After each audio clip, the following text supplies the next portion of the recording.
বড় সমস্যা, একটা পয়েন্ট, যুব সমাজের মধ্যে ফ্রাস্ট্রেশন বেশি না কম? অনেক বেশি। আমি কালকেও একজন শিক্ষক আমাদেরকে বলছিলেন যে একজন মেয়ে আত্মহত্যা করেছে, আমাদের ছেলেরা আত্মহত্যা করে, ফ্রাস্ট্রেশন এত বেশি। আল্লাহ রাসূল সাল্লাল্লাহু আলাইহি সাল্লাম বললেন, কোরআনে বলছেন, ওয়ালা তাইয়াসু মিন রূহিল্লাহ ইন্নাহু লা ইয়াইয়াসু মিন রূহিল্লাহ, খবরদার তোমরা কখনো নিরাশ হবে না, নিরাশ কখনোই হবে না, তোমরা নিরাশ কখনো হবে না, আমাকে তোমাদের পাশে পাবে এবং আমি তোমাদের সাথে আছি।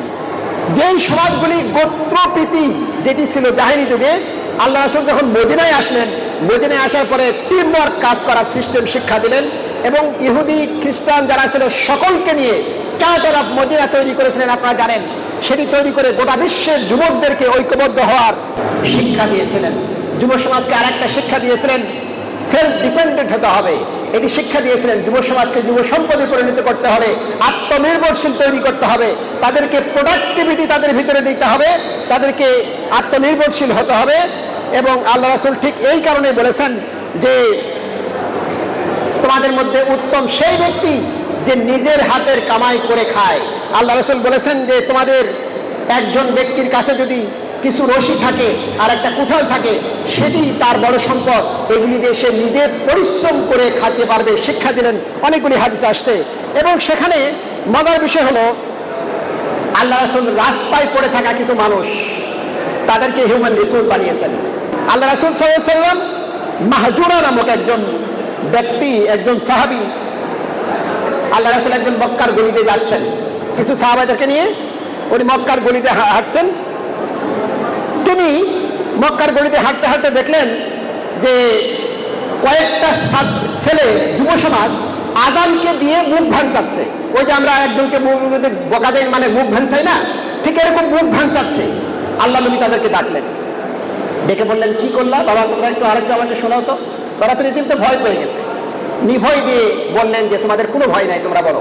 দেখেন রাস্তা থেকে কুড়ে এনে কিভাবে রিসোর্স বানালেন, তার একটা দৃষ্টান্ত দিচ্ছি, হাদিসে। তাদেরকে বললেন তোমরা বলো তো। তখন একজন ওইভাবে মুখ ভেঞ্চা শুরু করে দিল।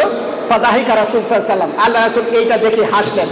তারপরে আবু মাহজুরা বলতেছেন, ফাদাআনি, আমাকে ডাকলেন আল্লাহ রাসূল, আমাকে ডেকে এবার বললেন, আবু মাহজুরা তুমি একটু যেরকম করছিলে আযান নিয়ে মুখ ভেঞ্চাচ্ছিলে, একটু ভাসাও তো। তখন তারটা আল্লাহ রাসূল পছন্দ করলেন, তার মাথায় হাত বুলিয়ে দিলেন এবং এই চুলগুলি সামনের বহুদিন উনি কাটেন না, হাদিসে আসছে। তাকে তার ধর্ম থেকে সে কনভার্টেড হয়ে গেল। আল্লাহ রাসূল তাকে মক্কার মুয়াজ্জিন বানাই দিলেন, সরকারি একটা সুপার জব তাকে সেই সময় দিয়ে দিলেন, সম্পদ পরিণত করে দিলেন। সম্মানিত উপস্থিতি, এভাবেই ঠিক যোগ্যতা সম্পন্ন মানুষ, মেরিট বেস লিডারশিপ তৈরি করেছিলেন উনি, মানুষের আস্থা ফিরিয়ে এনেছিলেন। এরপরে আল্লাহ রাসূল সাল্লাল্লাহু আলাইহি সাল্লাম যেটি করেছিলেন সেটি হলো যে অসহায় মানুষ যারা, তাদেরকেও তিনি ফেলে দেন নাই। একজন ব্যক্তি এসে রাসূলের কাছে অভিযোগ করলেন, আমি শুধু জিনিসটা বলছি, রাসূলের কাছে এসে বললেন, ইয়া রাসূলুল্লাহ, আমার ভাই কিছুই করে না, শুধু বসে বসে খায় আর আমি এত কাজ করি। আল্লাহ রাসূল বললেন, সে তো দুর্বল, হয়তো আল্লাহ তাআলা তার ওসিলায় তোমাকে রিজিক দিচ্ছেন, তার ওসিলায় তোমাকে সাহায্য করছেন। সুতরাং যারা অসহায় তাদেরকেও উনি নিরাশ করেন নাই, ফিরে দেন নাই। সর্বশেষ